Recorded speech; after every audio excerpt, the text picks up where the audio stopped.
Welcome back, Interior Alaska. It's Wednesday sports time. We start with some high school hockey, and it was the game of the night. North Pole visiting the Big Dipper to take on the Lathrop Malamutes. It was a Lathrop senior night. Their 5 seniors, Nick Jensen, Colton Meyer, Cole Stevens, and Tristan Raymaker and Chad Horn, were recognized after the first period. In that first period, it was all Lathrop.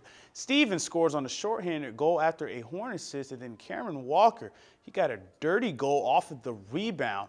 But Alan Heineken, he made 23 saves for North Pole, so the Patriots were still in it in the second period with 2:22 left. Carmon Teal put one on net, and Daniel Volsky was there for a rebound score. It's a 2-1 game, and then with 11 seconds left, Jason Donald gets the puck, and he scores a shorthanded goal himself. North Pole, it is tied 2-2. Ebenall made 15 saves for Lathrop in this one, but Heineken was on fire with 45 saves on the night, shutting the door after the first. This game would go into overtime. Then at 5:24, Donald would strike again, this time on the power play, going slot, then left circle, and goes far side on Ebenall for the game winner. North Pole wins 3-2 in overtime, spoiling Lathrop's senior night. It's their first win over Lathrop in 4 years.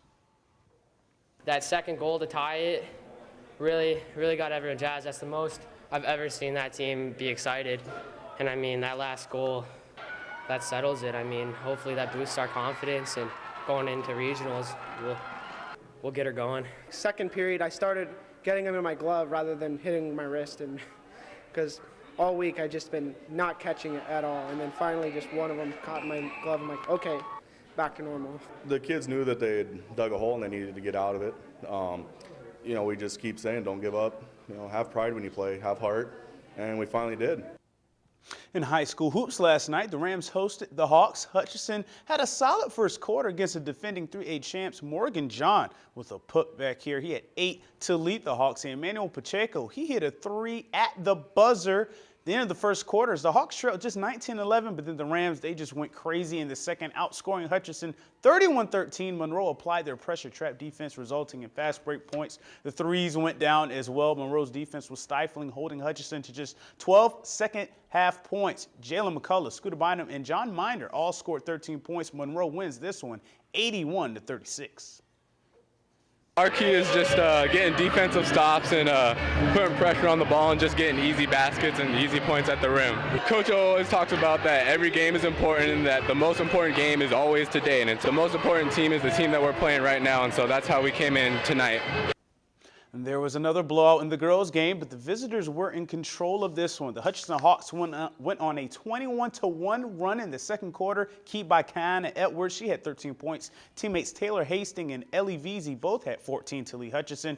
Maya Hadukovic paced the Rams with 8 points, but it was all Hutch in this one. They rolled 64-22 over Monroe. A tune-up for the Hawks. They will be traveling up to Barrow for the Barrow-Werlo Invitational that starts this Thursday.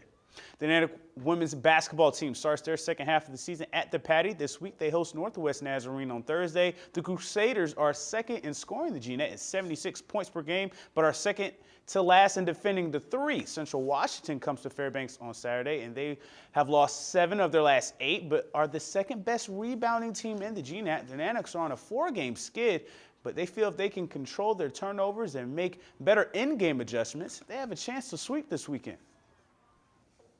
Well, that is kind of our issue. I guess we have trouble starting off games strong, and then if we do get a lead, as we did with St. Martin's, and it kind of dwindled away, and we ended up holding on. But that seems to be our problem. And teams probably know that. They attack that.